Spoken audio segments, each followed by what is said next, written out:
Hello नमस्कार साथियों, स्वागत है आप सभी का सीखने के इस नई श्रृंखला में। मैं कुंदन कुमार। आज जो हम लोग सीखने वाले हैं गणित विषय जो क्लास 11th का है, उसका अध्याय संख्या 9 जो है सरल रेखाएं स्ट्रेट लाइंस। आज हम लोग जो बात करेंगे वो भाग संख्या 13 पर बात करेंगे। इससे पहले हम लोग भाग संख्या 1 से लेकर 12 तक कर चुके हैं।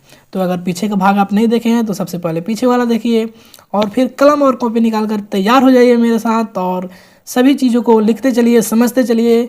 तो चलिए शुरू करते हैं कि पिछले भाग में हम लोगों ने क्या क्या सीखा था। तो जैसा कि हम लोगों ने पिछले भाग में प्रश्नावली 9.2 कर रहे थे, उसका प्रश्न संख्या 14 से लेकर 18 तक किए थे, वैसे ही इस भाग में हम लोग प्रश्नावली 9.2 का जो बचे हुए सवाल थे उसको करेंगे, अर्थात सवाल संख्या 19 और 20 करेंगे। और फिर general equation of A line अर्थात रेखा का व्यापक समीकरण पर भी हम बातचीत करने वाले हैं।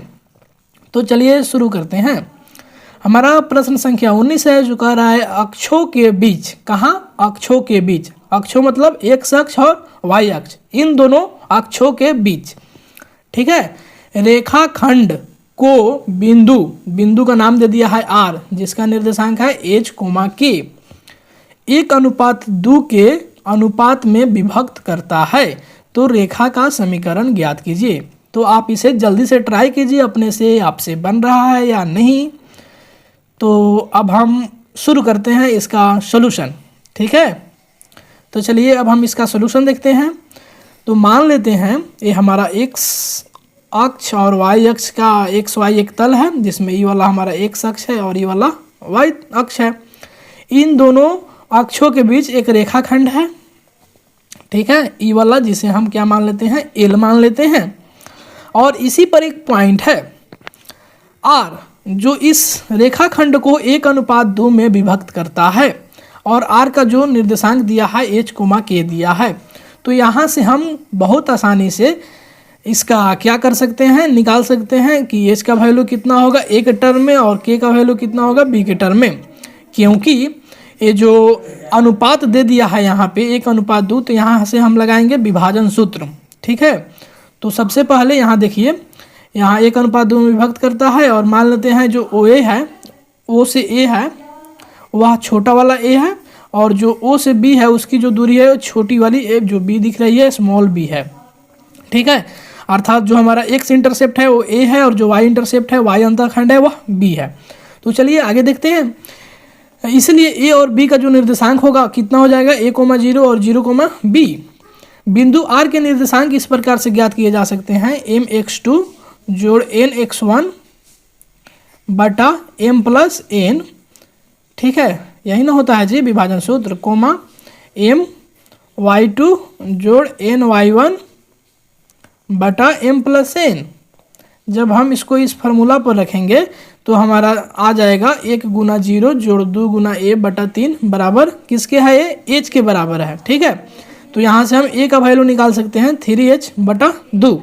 और सेम इसी तरह जब आगे वाला वैल्यू पुट करेंगे तो 1 गुना b जोड़ 2 गुना 0 बटा 3 यहाँ किसके बराबर है, k के बराबर है। तो यहाँ से b का वैल्यू निकाल सकते हैं, या कितना हो जाएगा 3k।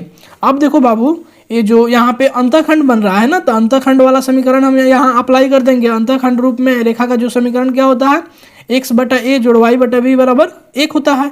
अब जो a का वैल्यू है वह 3h बटा 2 है और जो b का वैल्यू है वह कितना है 3k है। दोनों को रख देंगे तो हमारा ये सवाल क्या हो जाएगा, बन जाएगा। जब इसको आगे हल करेंगे तो आ जाएगा 2kx प्लस hy बराबर 3hk। इस प्रकार हमारा यह सवाल सरल हो गया। तो अब हम प्रश्न संख्या 20 की तरफ बढ़ते हैं। कह रहा है रेखा के समीकरण की संकल्पना का प्रयोग करते हुए सिद्ध कीजिए कि 3 बिंदु 3,0, -2 और 8,2 संरेख हैं। संरेख हैं अर्थात ये तीनों जो पॉइंट है एक ही रेखा पर हैं। ठीक है। और इसे हमें दिखाना है, लेकिन इसे यहाँ पहले हम क्या करते थे, सिंपल इसका स्लोप निकालते थे और फिर इसका स्लोप निकालते थे और दिखा देते थे स्लोप बराबर है। लेकिन इस वाले में स्लोप नहीं दिखाना है। ठीक है। इसमें रेखा का समीकरण का प्रयोग करते हुए दिखाना है कि जो तीसरा पॉइंट है उस समीकरण को सेटिस्फाई कर रहा है या नहीं है। तो हम क्या करेंगे, इन दोनों पॉइंट को पकड़कर हम क्या कर लेंगे, समीकरण निकाल लेंगे इस रेखा का।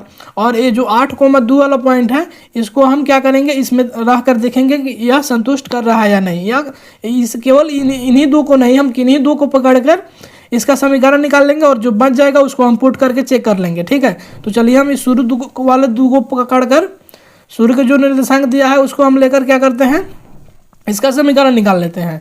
तो समीकरण 3,0 और 2,-2 वाला से हम लेकर समीकरण निकाल लिए, -2,-2 है। तो y घटा y1 बराबर y2 माइनस y1 बटा x2 minus x1 into x minus x1, ये वाला फार्मूला हम अप्लाई करेंगे तो ये कितना हो जाएगा, y2 का वैल्यू -2, y1 का वैल्यू 0 और फिर x2 का वैल्यू -2 घटाओ x1 का वैल्यू 3। जब हम इसको पुट किए हल करेंगे तो कितना आ जाएगा, 5y बराबर 2x माइनस 6, 2x को और -6 को इधर ला लिए तो ये कितना हो जाएगा, तो ये हमारा हो जाएगा 2x और -6 रहने दिए और 5y को ही इधर बुला लिए, ठीक है। तो 2x माइनस 5y माइनस 6 बराबर क्या हो गया, 0। अब क्या करेंगे, जो तीसरा पॉइंट बच गया था 8,2, इस इक्वेशन में रहकर क्या कर लेंगे, चेक कर लेंगे। तो इसमें उस इक्वेशन में x का वैल्यू 8 रखेंगे, y का वैल्यू 2 रखेंगे, तो देखेंगे तो 0 बराबर 0 आ जाएगा, अर्थात LHS है वो बराबर हो जाएगा RHS के। अतः जो दिए गए बिंदु A, B, C हैं वो क्या है, संरेख हैं, अर्थात एक ही रेखा पर हैं। तो इस प्रकार हमारा जो लास्ट वाला सवाल था ये भी हल हो गया। अब हम बात करते हैं रेखा का व्यापक समीकरण, general equation of A lines, ठीक है। तो क्या होता है, ax plus by plus c बराबर 0। अब यहाँ हम समझते हैं a क्या है, b क्या है और c क्या है। तो a b c क्या है, अचर है। अचर मतलब गिनती की संख्या कोई भी हो सकता है, या -1 -2 भी कुछ भी हो सकता है, ठीक है। तो पूर्णांक हो सकता है, सिंपल बोले तो ए अचर है, ठीक, जिनका वैल्यू नहीं बदलता है वही है। और ये ध्यान में रखिए ए और बी एक साथ शून्य नहीं हो सकता है, ठीक है। ए अकेले शून्य हो सकता है या बी भी अकेले शून्य हो सकता है, लेकिन ए और बी दोनों एक साथ शून्य नहीं होगा। नहीं तो अगर शून्य हो जाएगा तो ए पार्ट भी शून्य हो जाएगा और ए भी शून्य हो जाएगा, तो केवल सी बचेगा, तो सी बराबर 0 हो जाएगा, जो ए रेखा का समीकरण नहीं होगा, ठीक है। तो इसीलिए इसको ध्यान में रखना जरूरी है।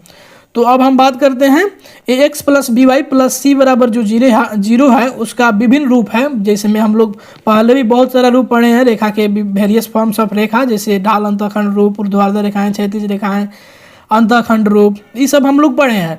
तो उसी फॉर्म में इसको हम बदलने का प्रयास करेंगे कि ax plus by plus c को हम ढाल अंतःखंड रूप में कैसे बदल सकते हैं, ठीक है, स्लोप इंटरसेप्ट फॉर्म में।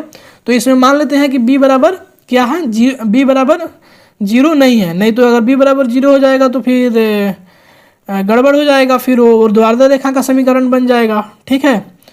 तो इसमें हम आगे इस पर बात करेंगे, लेकिन सबसे पहले ये मानकर चलते हैं b बराबर 0 नहीं है। तो ax plus by plus c बराबर 0 है, ठीक है। तो यहाँ से हम y का अगर वैल्यू निकाले तो इतना आएगा -a/b इंटू एक्स घटाओ c/b। अब ये समझते हैं y का वैल्यू कैसे निकला है। तो सिंपल हम क्या किए हैं कि इसमें हम b से भाग लगा दिए हैं दोनों तरफ, ठीक है। इधर भी b से भाग लगा दिए और इधर इसमें भी b से भाग लगा दिए और इसमें भी b से भाग लगा दिए, ठीक है। और a b से b कट जाएगा और केवल इधर y बचेगा, तो y रख लेंगे, y बराबर a माइनस का c/b और a माइनस का a x अपॉन b और ये हो जाएगा माइनस का c/b। ये समझ गया y का वैल्यू कैसे निकला। तो ऐसे y का वैल्यू निकल गया। और हम ये भी जानते थे y बराबर mx प्लस c होता था, जहाँ m जो होता था वो स्लोप होता था और c जो होता था y अंतःखंड होता था, ठीक है। तो अगर इन दोनों से हम कंपेरिजन करें तो जो हमारा m का वैल्यू आएगा वह कितना आएगा -a/b और जो c का वैल्यू आएगा वह कितना आएगा माइनस का c/b। ऐसे इस रूप में हम लिख सकते हैं। हम जानते हैं कि समीकरण 1 उस रेखा की ढाल अंतःखंड रूप है जिसकी ढाल कितनी है -a/b और y अंतःखंड कितना हो जाएगा माइनस का c/b। अगर हम पिछले वाले केस में सपोज किए थे b बराबर 0 नहीं है, अगर हम मान लेते हैं b बराबर 0 हो जाए तो जो x का जो वैल्यू है वह कितना आ जाएगा -c/a। अगर इसमें हम b बराबर 0 करते हैं तो ax प्लस c बराबर 0 है, तो ax बराबर हो जाएगा माइनस का c और x बराबर हो जाएगा माइनस का c/a। तो इस प्रकार यह एक ऊर्ध्वाधर रेखा अर्थात वर्टिकल लाइन बन जाएगा जिसकी ढाल क्या होगी, परिभाषित नहीं होगी, अर्थात अपरिभाषित होगी। और इस प्रकार जो x अंतःखंड होगा वह माइनस का c/a होगा। यहाँ तक आप समझ गए। तो चलिए अब हम नेक्स्ट फॉर्म में बढ़ते हैं, इंटरसेप्ट फॉर्म, अंतःखंड रूप। तो इसमें हम मानकर चलते हैं जो c है वह क्या है, 0 के बराबर नहीं है। तो x plus by plus c जो है वह क्या हो जाएगा, 0 है। ये तो जनरल इक्वेशन ऑफ लाइन है। इसमें हम क्या करते हैं बाबू, सी से भागा लगा देते हैं दोनों तरफ। तो ये कितना हो जाएगा, एक्स अपॉन सी, ये हो जाएगा बी वाई अपॉन सी, ये हो जाएगा सी अपॉन सी, और इधर हो जाएगा 0 अपॉन सी। ठीक है, तो अब हम क्या करते हैं, एक्स बटा सी, बी वाई बटा सी, सी बटा सी हो गया, सी बटा सी हो गया तो 1 हो गया। और क्या हो जाएगा, इसको हम ऐसे भी लिख सकते हैं, एक्स बटा ए, एक्स बटा सी बटा ए लिख सकते हैं।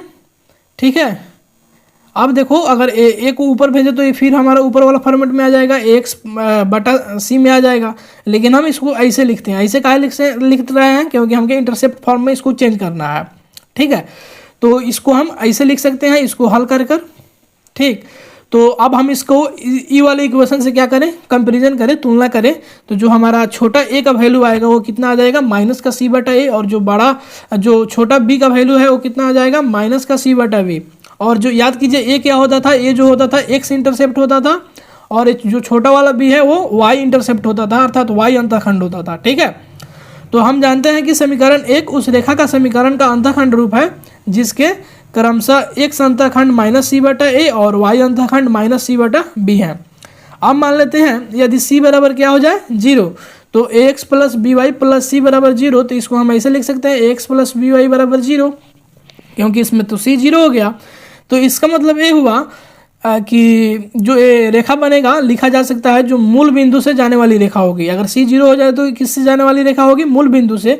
इसलिए अक्षों पर शून्य अंतःखंड मिलेगा। ठीक है, तो अब हम बात करते हैं लंब रूप की। ठीक है, नॉर्मल फॉर्म। अब हमने 2 ढाल अंतःखंड पढ़ लिया और अंतःखंड पढ़ लिया, और अब हम तीसरे पढ़ने वाले हैं नॉर्मल फॉर्म। तो मान लेते हैं कि एक समीकरण है x plus b y plus c बराबर 0, जो रेखा का समीकरण है। और हम इसको ऐसे भी लिख सकते हैं, एक्स प्लस बी वाई बराबर माइनस सी से निरूपित कर सकते हैं। और हम मान लेते हैं ये जो रेखा है से निरूपित रेखा का जो लंब बनेगा, यह जो रेखा है इससे अगर हम लंब रेखा बनाएं तो उसका जो समीकरण है x cos omega plus y sine omega बराबर पी मान लेते हैं। ठीक है, अब देखिए यहाँ पे जो P है वह क्या है, मूल बिंदु से रेखा पर डाले गए लंब की लंबाई है, और जो ओमेगा है वह क्या है, जो ओमेगा है लंब एवं एक्स अक्ष की धनात्मक दिशा के बीच जो कोण बन रहा है वही ओमेगा है। अर्थात दोनों इक्वेशन समान है, बराबर है। तो जब 2 इक्वेशन बराबर होते हैं तो उनका जो हम x का कोफिशिएंट लें और उसका अनुपात देखें, और y का कोफिशिएंट लें उसका भी अनुपात देखें, तो वह क्या आता है, बराबर आता है। अर्थात यहाँ से x का कोफिशिएंट a है और यहाँ x का जो कोफिशिएंट मतलब क्या होता है बताइए, इसका हिंदी में क्या बोलते हैं, जो x में किस अंक से गुना है, a से, तो a ले लिए। और कोस ओमेगा में किससे गुना है, x में किससे गुना है, कोस ओमेगा से, तो इसका कोस ओमेगा ले लिए, गुणात्मक कोफिशिएंट। ठीक ना, तो a बटा कोस ओमेगा बराबर हो जाएगा b बटा साइन ओमेगा बराबर हो जाएगा माइनस सी बटा पी। यहाँ से हम कोस ओमेगा की वैल्यू निकाल सकते हैं, a में p से गुना कर दिए और a बटा में c कर दिए, इसको और इसको लेकर। उसी तरह साइन ओमेगा का वैल्यू निकाल सकते हैं, इसको और इसको पकड़कर। तो अब हमारे पास कोस ओमेगा मिल गया, साइन ओमेगा भी मिल गया। अब हम क्या करते हैं, इन दोनों का स्क्वायर करके जोड़ देते हैं। जब स्क्वायर करके जोड़ेंगे तो इतना आएगा और इतना वाला आएगा। और हम जानते हैं कि जो साइन स्क्वायर ओमेगा होता है, साइन स्क्वायर थीटा जोड़ कोस स्क्वायर थीटा किसके बराबर होता है, 1 के बराबर। तो इसको हम 1 के बराबर दिखा दिए। ठीक है, तो यहाँ से जो हमारा p का जो वैल्यू आएगा, पी स्क्वायर का वैल्यू, जब इसको हम हल करेंगे तो आएगा सी स्क्वायर बटा ए स्क्वायर प्लस बी स्क्वायर। ठीक है, जब इधर स्क्वायर को इधर भेजेंगे तो ये प्लस माइनस आ जाएगा, सी बटा अंडर रूट ए स्क्वायर जोड़ बी स्क्वायर।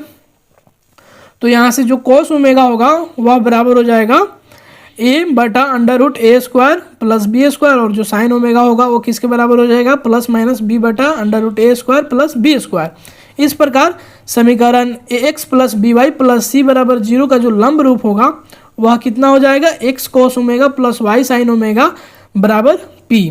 ठीक है, तो अगले भाग में हम लोग जो देखेंगे वह देखेंगे उदाहरण संख्या 13, 14, 15, 16 और 17। आपका बहुत बहुत धन्यवाद। मिलते हैं अगले क्लास में। जय हिंद।